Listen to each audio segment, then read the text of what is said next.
महाराष्ट्र और झारखंड में भी हो रहे हैं, पंजाब में भी हो रहे हैं, अलग अलग जगहों पर हो रहे हैं, लेकिन उत्तर प्रदेश जहां 9 सीटों पर उपचुनाव हो रहे हैं वो आज पूरे दिन चर्चा का विषय बने रहा। क्योंकि यहां पर चर्चा इसलिए उत्तर प्रदेश की हुई क्योंकि यहां सवाल भी देखने को मिला, जमकर बवाल भी देखने को मिला, वार्निंग दी जा रही थी, आरोप प्रत्यारोप, प्रेस कॉन्फ्रेंसेस हो रही थी और इसके अलावा पत्थरबाजी भी देखने को मिली है। तो पूरे दिन चर्चा में बना रहा है उत्तर प्रदेश। चुनाव कई जगहों पर है लेकिन उत्तर प्रदेश टॉकिंग पॉइंट क्यों बन गया, चलिए सबसे पहले आपको यही बताने जा रहे हैं और तस्वीर के जरिए शुरुआत करें क्योंकि ये तस्वीर अपने आप में पूरी कहानी समझाने के लिए बहुत जरूरी है। तस्वीर ये देखिए, ये करहल की तस्वीर है जो कि समाजवादी पार्टी का गढ़ भी है और यहाँ दलित युवती की हत्या हो जाती है और बोरे में युवती का शव मिलता है, जिसके बाद हैरानी हो जाती है कि आखिर हुआ क्या, यहाँ घटना क्या हुई है। सवाल कई खड़े होते हैं क्योंकि चुनाव के बीच हत्या होना और जो आरोप लगाए परिवार वालों ने वो तो हैरान करने वाले आरोप हैं, उसको लेकर सबसे बड़ा प्रश्न खड़ा हुआ।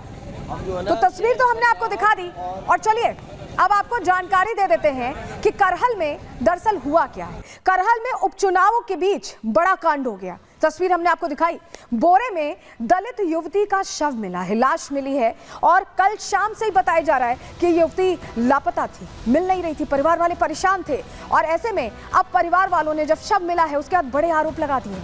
सब परिवार का कहना है कि युवती सपा के खिलाफ प्रचार कर रही थी, उसका झुकाव भारतीय जनता पार्टी की तरफ था और ऐसे में वो लगातार प्रचार कर रही थी और सपा के खिलाफ ये जो प्रचार किया इस युवती ने, यही इसको भारी पड़ गया, इसे मौत के घाट उतार दिया गया। बीजेपी का समर्थन करने पर परिवार ने बहुत बड़ी बात कह दी, बहुत बड़े आरोप लगा दिए हैं कि बीजेपी का समर्थन करने पर ही इस युवती की हत्या की गई है और हत्या का आरोप परिवार ने सपा समर्थकों पर लगाया, समाजवादी पार्टी के समर्थकों पर लगाया। और देखिए समाजवादी पार्टी का गढ़ भी है और ऐसे में कई सवाल, क्योंकि सपा का कनेक्शन सीधे सीधे परिवार ने, जो परिवार है जिसने अपनी बेटी खो दी है, उसने ये आरोप लगाए हैं। ऐसे में कई प्रश्न खड़े होते हैं। प्रश्न क्यों खड़े हो रहे हैं? क्योंकि सपा चुनाव में पीडीए का दांव चल रही थी, पिछड़ा दलित और लोगों को जोड़ने की बात करने वाली सपा के गढ़ में ही एक दलित युवती की हत्या हो जाती है। ये अपने आप में प्रश्न है। करहल में क्या दलित अब सुरक्षित नहीं है? ये अपने आप में प्रश्न बना हुआ है क्योंकि तस्वीर तो ऐसी ही सामने आई है और सीधे सीधे परिवार ये कह रहा है कि समाजवादी पार्टी के खिलाफ प्रचार कर रही थी इसलिए मौत के घाट उतारा गया। क्या अखिलेश को जान से ज्यादा वोट की चिंता है? ये भी प्रश्न बना हुआ है। जो क्या सपा के साथ नहीं है? अगर करहल गढ़ है और वहां पर कोई समाजवादी पार्टी से अलग इतर किसी और को पसंद करता है, किसी और दल को पसंद करता है, तो क्या उसे जीने का हक नहीं है? यह अपने आप में प्रश्न बना हुआ है। और क्या वाकई जो परिवार आरोप लगा रहा है कि समर्थन करने की सजा मिली है, क्या वाकई बीजेपी का समर्थन करने पर ऐसी खौफनाक सजा दी गई है उस युवती को? गढ़ बचाने के लिए क्या सपा दलितों के खिलाफ हो गई? क्या अखिलेश यादव के जो लोग हैं वहां पर वो इस तरह का दबाव बना रहे हैं या दलितों के खिलाफ हो गए हैं? ये अपने आप में प्रश्न है और उसको लेकर देखिए सवाल भी पूछे जा रहे हैं। ऐसे में ब्रजेश पाठक ने कहा है कि जो परिवार कह रहा है वो बहुत गंभीर है और क्या वाकई बीजेपी का समर्थन करने पर मौत के घाट उतारा गया है? सुनवाते हैं आपको, ब्रजेश पाठक को सुनिए। एक दलित बेटी को जिस ढंग से समाजवादी पार्टी के समर्थक उसको घर से मोटरसाइकिल पर बैठा करके ले गए, बाद में उसकी डेड बॉडी मिली है, वो भी बोरे में बंद डेड बॉडी मिली है। वो दलित परिवार की बेटी है। दलित परिवार की बेटी के साथ जिस ढंग से अत्याचार अनाचार हुआ है, आज हम कह सकते हैं जो प्रदेश की जनता ने समाजवादी पार्टी के कुकृत्यों की सजा उन्हें दी है, हमेशा उनको इस बात के लिए आरोप उन पर लगते रहे हैं कि हत्यारों को, अपराधियों को प्रमोट करती है। और कल की जो घटना है वो पूरी तरह से मैं कह सकता हूं कि सच साबित हुई है का काम किया है। हम देख रहे हैं शांतिपूर्वक मतदान चल रहा है, लेकिन शांतिपूर्वक मतदान में इनके गुंडे माफिया, चाहे करहल मैनपुरी हो, चाहे मीरापुर हो, चाहे कुंदरकी हो, हर जगह नंगा नाच रचने का काम कर रहे हैं। इवेंदन मैं कहना चाहता हूं जो हमारी अंबेडकर नगर की सीट है कटहरी, वहां पर भी इन्होंने जिस ढंग से आतंक बरपाने का काम किया है, भोली भाली जनता जो इनको वोट नहीं कर रही है उसको धमका करके वोट लेना चाहते हैं। बड़ी संख्या में एक ऑर्गेनाइज ढंग से हमने देखा इस चुनाव में खासकर कि बुर्का पहन करके पुरुष जो इनके समर्थक लोग हैं वो बुर्का पहन करके मतदान करना चाहते हैं। और भारतीय जनता पार्टी ने लगातार निर्वाचन आयोग से इस बात की शिकायत की है कि तो सुना आपने ब्रजेश पाठक जो डिप्टी सीएम है वो भी प्रश्न खड़े कर रहे हैं और प्रश्न खड़े होना लाजमी है क्योंकि करहल समाजवादी पार्टी का गढ़ माना जाता है। और उससे बड़ी बात यह है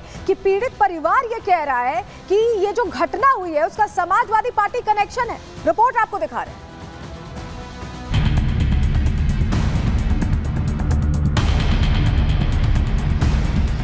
मैनपुरी की करहल सीट पर उपचुनाव हो रहे हैं। सभी प्रत्याशी अपनी जीत का दावा ठोक रहे हैं। सपा जहां पीडीए के दम पर साइकिल दौड़ाने का सपना देख रही है, वहीं बीजेपी अपने काम के दम पर चुनावी मैदान में है। बीजेपी ने बिना भेदभाव किए सभी के सर पर छत दी तो करहल का एक दलित परिवार अपना दायित्व निभाने का संकल्प लिए बीजेपी को वोट करने की अपील करने लगा। लेकिन सपा के गढ़ में बीजेपी का समर्थन करना शायद सपाइयों को रास नहीं आया। जो दलित बिटिया अपने मताधिकार का इस्तेमाल करना चाहती थी, गुंडों ने उसका गला घोट दिया। जो योगी सरकार के दिए आशियाने में जिंदगी गुजारना चाहती थी, उसे बोरे में बांधकर फेंक दिया गया। पीड़ित परिवार का साफ कहना है कि उनकी बिटिया को बीजेपी का समर्थन करने की सजा मिली है। बिटिया कह रही थी हम बीजेपी में फूले वोट दिए, मेरी कॉलोनी बनवाई, तो जो वो लोग साइकिल में वोट डाल गई नहीं डाल रहे तो हमारे की तो हम तो दिखाई तू मर गया तो दुर्गिया तेरा नाम तो दुर्गिया को मर गया तो बनाइए हम कल नहीं लेगो 12 और 1 बजे के बीच में लेगो वोटर साइकिल में। फिर कहाँ पे मिली? अपने जब नदिया में डेड बॉडी मिली। पीड़ित परिवार का कहना है कि प्रशांत यादव नाम का आरोपी पूरे परिवार पर सपा को वोट देने का दबाव बना रहा था और वहीं इनकी बेटी को अपने साथ ले गया था। फिलहाल पुलिस ने इस मामले में 2 आरोपियों को हिरासत में लिया है। आरोपियों से पूछताछ की जा रही है। दोनों को गिरफ्तार कर लिया गया है।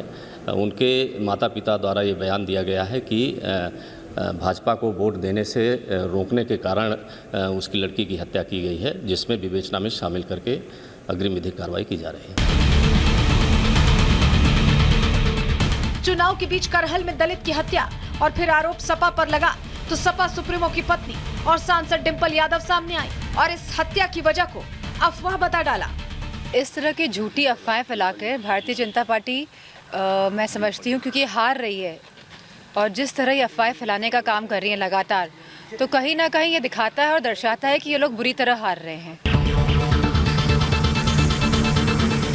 एक मां ने अपनी बेटी खो दी, एक पिता अपनी लाडली के लिए इंसाफ मांग रहा है।